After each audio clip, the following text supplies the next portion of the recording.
Ligados e integrados. Realização Canal Rural. Oferecimento Seara. A qualidade vai te surpreender.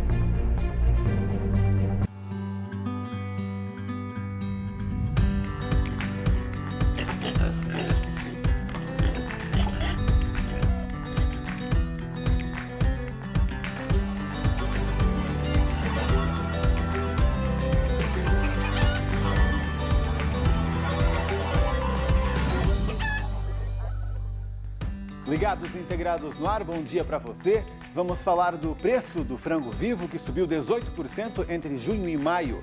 Por outro lado, o custo de produção alcançou o valor nunca visto. E na série de reportagens sobre transporte de animais, como carregar os perus, animais pesados, né? No quadro Criar é Ciência, como historicamente a suinocultura já ajudou na saúde humana. Esses são os nossos destaques. Vamos juntos? Vamos começar? Começo lançando uma dúvida. Você sabe o que é halal? Sim, né? Imagino. É também a carne vendida aos muçulmanos. Mas sabia que esse conceito vai muito além do abate diferenciado que a gente ouve falar, feito sob preceitos religiosos? Halal é um padrão ético e moral de ações, não só na produção do alimento, mas com as pessoas envolvidas, o ambiente que elas estão e se o meio ambiente ao redor é respeitado. Por isso, quando o mercado árabe, um dos mais importantes para o Brasil, que comprou mais de 12 bilhões ano passado, exige o certificado halal, quer saber se toda a integridade da cadeia está sendo cumprida. E aí, quem valoriza o consumo consciente, mesmo não sendo muçulmano, está interessado no produto halal. Vamos ficar de olho nessa tendência, vamos saber mais com a Elaine Carvalho, coordenadora de qualidade na Federação das Associações Muçulmanas no Brasil. Elaine, bom dia. Bom dia, Pablo, tudo bem? Tudo certo, e com você? Falei tudo direitinho aqui? Falou, é isso mesmo. O halal Né? hoje ele vai muito além de um conceito de uma palavra única, né? Pois é, eu estudei um pouquinho porque, como você deve imaginar, né, é um produto que para a maioria dos brasileiros ele é diferente. Então a gente nem Sim. sempre pode falar corretamente o que vocês realmente com propriedade entendem, né? Mas conta Sim. pra gente, né, como é que funciona então? Vai muito além desse corte mesmo. Como é que esse certificado ele funciona? Exige muita coisa? Sim, exige bastante coisa, mas tudo que a maioria hoje dos frigoríficos já cumprem por uma exigência do CIF. Então, quando a gente fala em certificação halal, a gente está preocupado em garantir que aquele produto ele é seguro para o consumo das pessoas, da humanidade. Porque a palavra halal em si, ela significa lícito, permitido. Então, a gente fala que halal é um conceito, não se limita a um corte de um frango, e sim tudo aquilo que está envolvido no processo de fabricação daquele corte de frango. Então, por exemplo, se o frigorífico segue as boas práticas de fabricação, que é um requisito básico de segurança dos alimentos, isso também é levado em consideração. Se o frigorífico respeita o bem-estar animal, ou seja, durante o abate, ele se preocupa com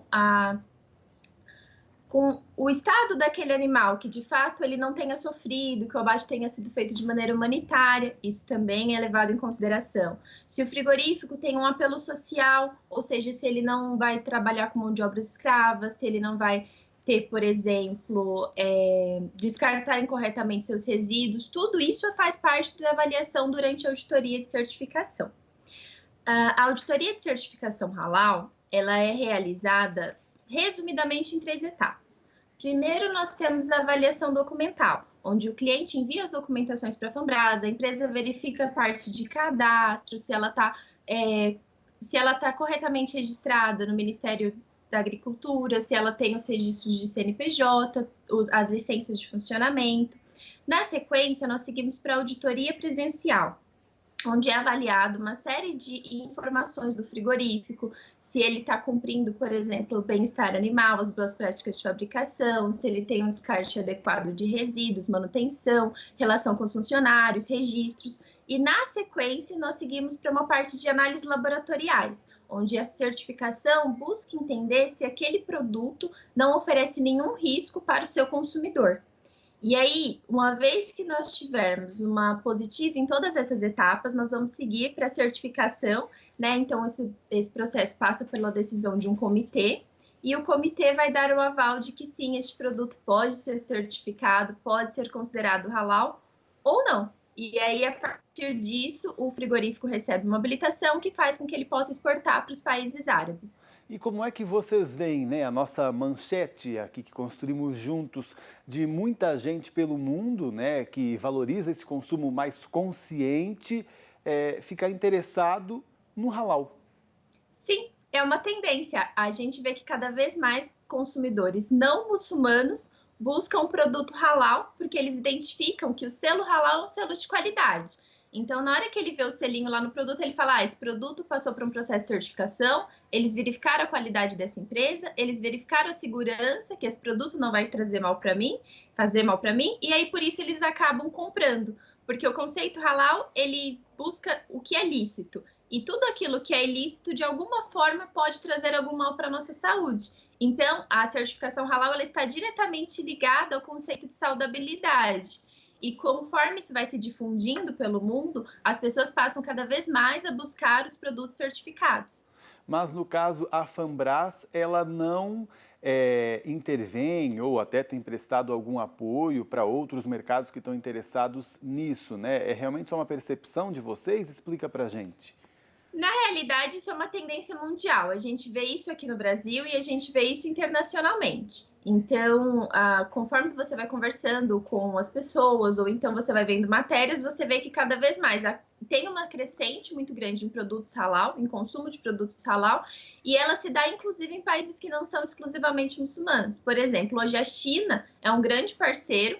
A China compra uma grande quantidade de produtos halal e a China não é um país de maioria islâmica, mas ele tem um percentual significativo dentro deste mercado.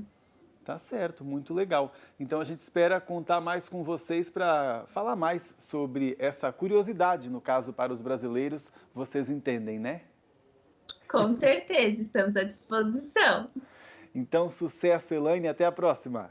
Até mais. E a forte valorização no preço do frango vivo no interior paulista, pelo menos. R$ 3,53 o quilo, 18% a mais que no mês anterior. Aliás, abril e maio foram difíceis, né? Foram os piores preços dos últimos anos. Então, essa elevação aí dá até um certo suspiro para o produtor. Vamos ver uma tela aqui que mostra para a gente a evolução do preço durante o ano inteiro. Olha só como lá em julho do ano passado estava o quilo a R$ 3,30 e foi se mantendo, né, em agosto, em setembro, em outubro. Está acompanhando aí comigo, tanto que olha só como essa variação mensal, né, ela era de muito, de zero, né? Apenas a anual tinha uma valorização aí muito pequena. Aí depois, já em novembro, foi caindo, ó, 13,23, 13,20, 13,18, voltou para 13,23 em fevereiro, 13,25. E aí, como eu disse, abril e maio, os piores preços aí quase que já vistos, né? Olha só como teve queda aqui então de 17%. Agora, em junho, a gente alcançou um valor de 17,80% a mais que o mês de maio e de 2,87% a mais que junho do ano passado. Inclusive, passou bem, né? Olha só, julho do ano passado, há um ano, 23 centavos a mais o frango vivo. Então, nessa evolução de preço na granja aí, o preço pago ao produtor. A alta não parece ter sido resultado da procura do consumidor ainda, que está cauteloso com a atual crise. O que levantou o preço foi a diminuição da oferta. A indústria agiu rapidamente para contornar a baixa procura. Apesar da alta no preço do frango vivo em junho, o semestre fecha ainda em baixa, de 2% a menos que o primeiro semestre de 2019. Aumentou também o custo de produção. A nossa referência é sempre a pesquisa da Embrapa e o último levantamento é referente a maio. 1% a mais com as aves e 0,28% a mais com os suínos. Isso na comparação com abril. Já na análise de janeiro a maio, com as aves, o aumento foi de 13,5%. Com os suínos, alta de quase 11%. Vamos à previsão do tempo? A Priscila Paiva conta pra gente hoje com um conteúdo especial aí sobre chuvas, como ela prometeu. Bom dia, Pri. Olá, Pablo. Boa quinta-feira pra gente. Eu não tinha prometido um especial sobre como vão se comportar as chuvas e as temperaturas em julho? Pois aqui está. A gente vai ter chuva abaixo da média entre o Paraná, Mato Grosso do Sul e São Paulo. Sabe por quê? Porque a gente vai ter as frentes frias que não vão passar livremente pelo continente. Elas vão ser jogadas para o oceano. E isso vai deixar o volume de chuva um pouco mais baixo entre Paraná, Mato Grosso do Sul e São Paulo, nessa área amarela que a gente vê do mapa. No extremo sul do Rio Grande do Sul, a chuva tende a ser acima do normal, porque as frentes frias vão ficar mais travadas nessa região do estado, tá certo? Além disso, chuva acima da média em todo o litoral do Nordeste por causa das ondas de leste, que são áreas de instabilidade provenientes lá do continente africano, que nessa época do ano atravessam todo o oceano carregando umidade e vêm parar na faixa leste do Nordeste trazendo chuva. Em compensação, o interior do Nordeste, toda essa área branca do mapa, a gente vê chuva dentro do esperado. E a gente não pode esquecer que para Mato Grosso, Goiás, esse volume esperado para julho é bem baixo, gira em torno dos 20, 25 milímetros em algumas cidades, às vezes nem isso, tá? Porque é um mês bastante seco no Brasil central. Extremo norte do Brasil, por causa da zona de convergência intertropical, vai ter chuva acima da média, ali em Roraima, Amapá. E a temperatura? Embora a gente está com uma onda de frio já agora, avançando pelo sul do Brasil, vai provocar geada no Rio Grande do Sul, Santa Catarina e parte do Paraná, em média, julho vai ter temperatura acima do normal em toda a área vermelha do mapa. Não quer dizer que não vai fazer frio em julho, Pablo, mas o frio não vai ser duradouro e vai ser sempre intercalado aí com períodos de temperaturas mais elevadas. A exemplo de como começou o inverno. Você lembra que começou quente, o pessoal até estranhou, nossa, não vai esfriar nunca? Pois é, a gente vai ter tanto frio quanto calor, e aí o mix disso tudo vai resultar em temperatura acima do normal em julho. Até amanhã. Tem gente que vai gostar muito disso por aqui, que eu sei da nossa equipe. Eu até que gosto de um frio. Agora a gente faz um intervalo, depois tem mais uma da nossa série de reportagens sobre transporte de animais. E ainda o quadro Criar é Ciência. Sabia que os suínos já contribuíram bastante para a saúde dos diabéticos? Eu vou até sentar aqui para a gente assistir essa depois, hein? Até já!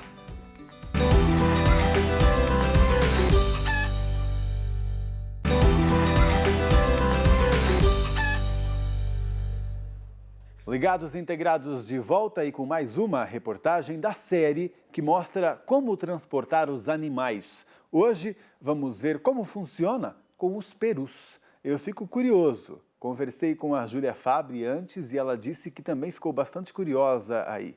Então ela foi pesquisar para a gente e conta agora. Bom dia, Júlia. Oi, Pablo. Bom dia para você, bom dia a todos. Eu tô aqui curiosa. Como será o transporte dos perus? Já é difícil levar os ovos das matrizes para os incubatórios. Depois, carregar os filhotinhos de um dia. Mas acho que o mais desafiador mesmo é fazer a apanha dos maiores e depois dar conta de carregar. Aliás, sabia que os perus têm 3 pesos diferentes e para cada peso, um tipo de transporte? Ficou curioso também, né? Mas espera aí que os profissionais de Caxias do Sul, no Rio Grande do Sul, explicam tudo pra gente.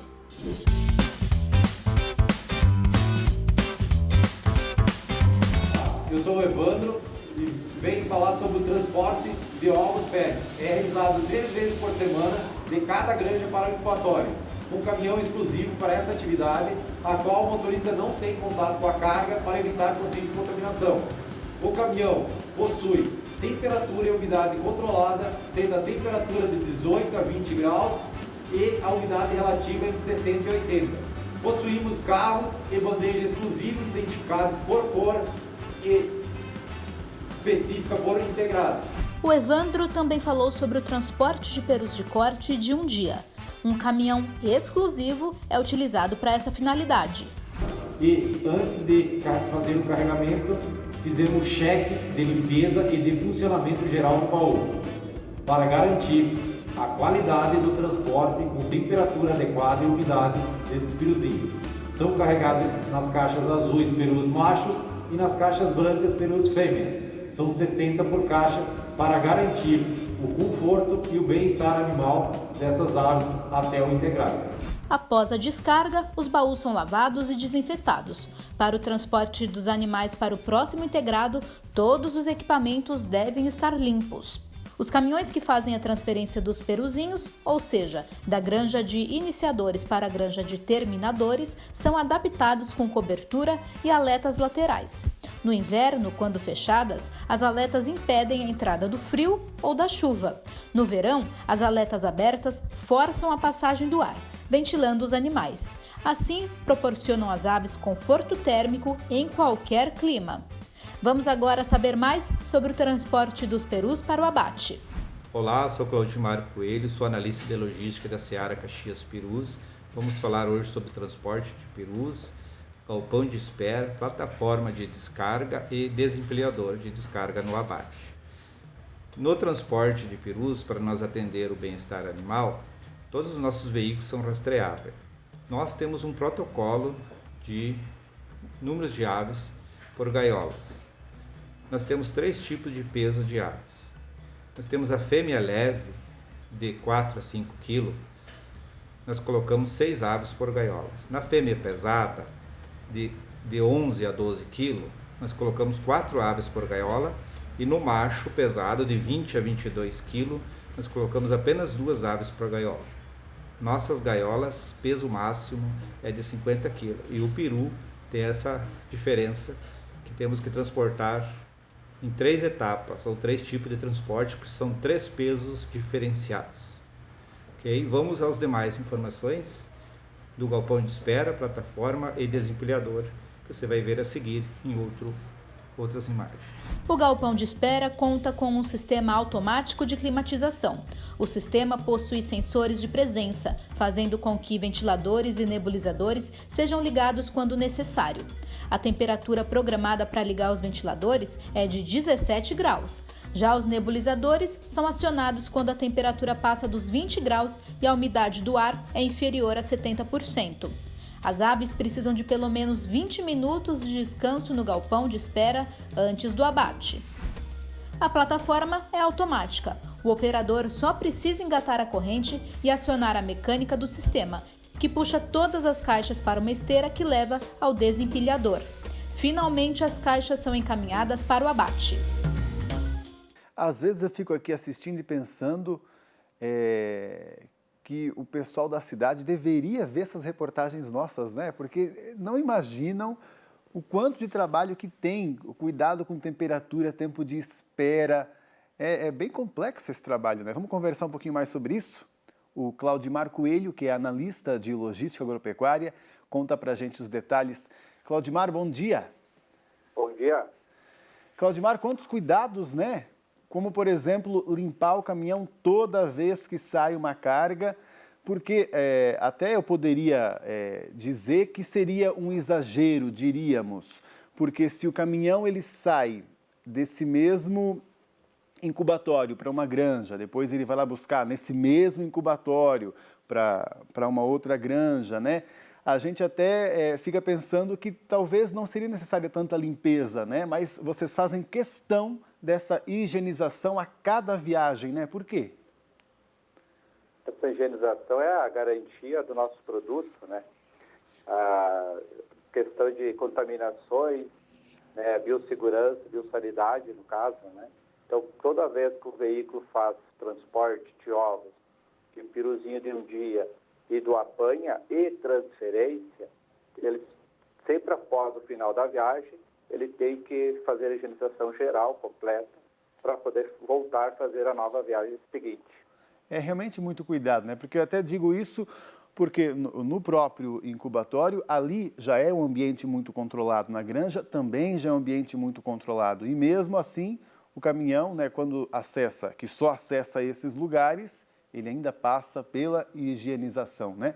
E também muito cuidado com a questão de ambiência no caminhão, para manter para que o animal não sinta uma diferença abrupta, né, de temperatura, de umidade, tudo isso é importante para ele.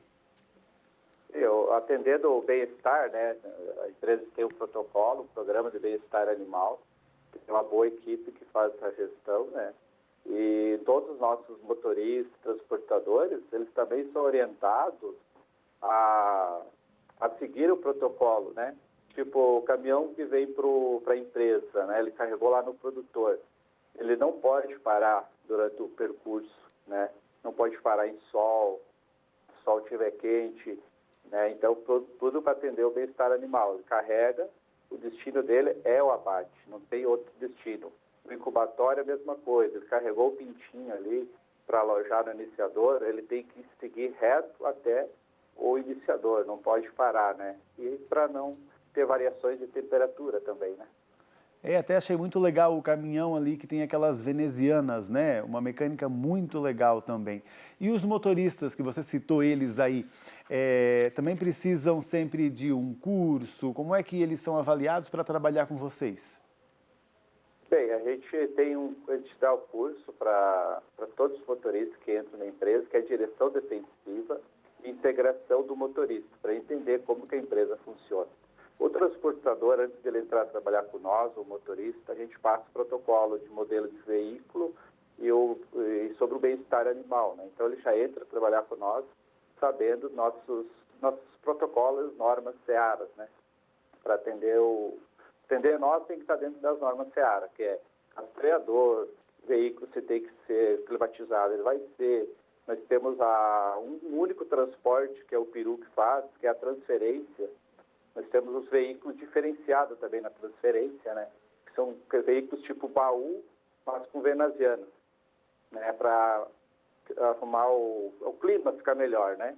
E os de apanha, eles são normais, abertos, com tela sombrite no teto e também ventilação natural, ele não pode parar no trânsito, né? Se ele parar, por algum motivo, ele tem que circular, ele tem que ficar com o caminhão circulando. É raramente acontecer, mas, né, eles têm que seguir todo o protocolo que seria o padrão SEARA de transporte. Certo. Eu vi também que ali nas gaiolas, né, não são colocados muitos animais nas gaiolas, assim como também há aquelas prateleiras dentro do caminhão, né? Eu vi, por exemplo, no de peruzinhos. Então, se pensa nisso também, às vezes são feitas, às vezes não, então sempre são feitas várias viagens para se terminar um lote. Sim. Tu vai alojar aí um lote, tu aloja aí 20 mil, 25 mil aves, né? Então, nos nossos caminhões hoje, no apanha, nós temos 3 tipos então, de transporte, aliás, é um transporte só, é o mesmo caminhão, mas com números de aves diferenciados. Na fêmea leve, que é de 4 a 5 quilos, a gente coloca aí 6 aves, né, para poder atender igual o bem-estar animal. Na fêmea pesada, que é de torno de 11 a 13 quilos, são 4 aves para atender também o bem-estar animal. E no macho, como ele é mais pesado, é maior, no máximo 2 aves por gaiola. E atende também o excesso de peso, né? No macho, ele atende o excesso de peso. Na fêmea leve, na fêmea pesada, fica abaixo. Poderia pôr mais aves para não vir com pouco peso, tipo, máximo 10 mil toneladas, 10 mil quilos, quer dizer. Então, diminui-se as aves e para o bem-estar dela. Então, eu não posso colocar 10 aves dentro de uma gaiola, porque eu vou vir com o caminhão ocioso em peso, mas se eu não estou atendendo o bem-estar animal, que é de apenas 6 aves dentro da gaiola. Muito legal, né? O bem-estar sempre prioridade. Eu fiquei curioso, não mostrou ali, em como é que se apanha um peru de 20 quilos. Um dia eu quero ajudar, me paramentar todo, e se não me deixarem, né, ir lá para a granja para ajudar na apanha, porque eu acho que deve ser legal.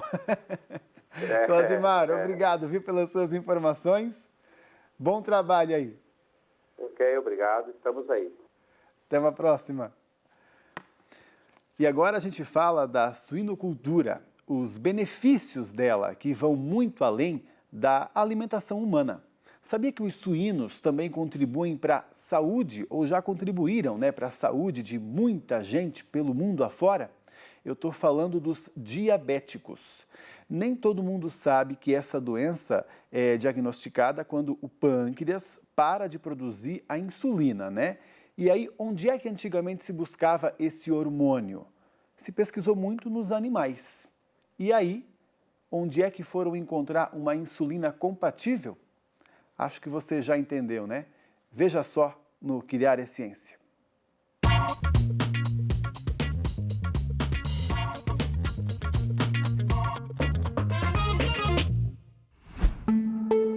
A insulina é um hormônio vital que transporta a glicose para dentro das células e armazena os nutrientes.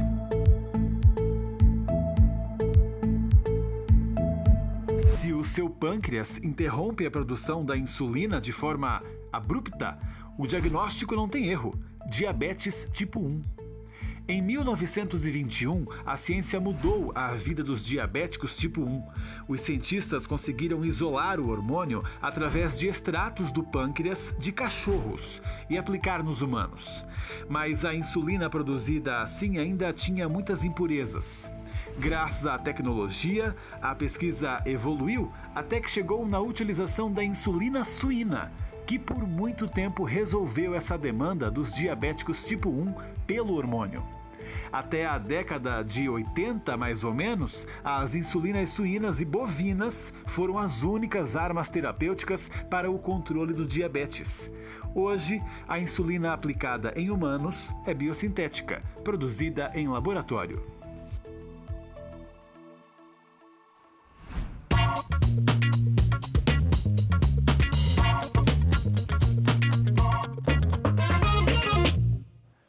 Muito bom, legal o conteúdo, né? E você sabe que pode rever tanto no nosso Instagram quanto no nosso YouTube. Compartilha com os seus amigos. O programa de hoje fica por aqui. A gente se vê então amanhã, 11h30 da manhã. Opa, caiu o microfone de novo, é todo dia isso agora? Até amanhã, tchau, tchau.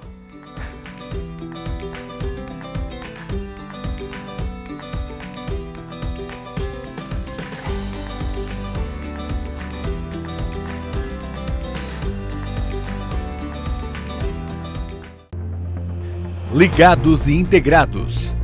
Realização Canal Rural. Oferecimento Seara. A qualidade vai te surpreender.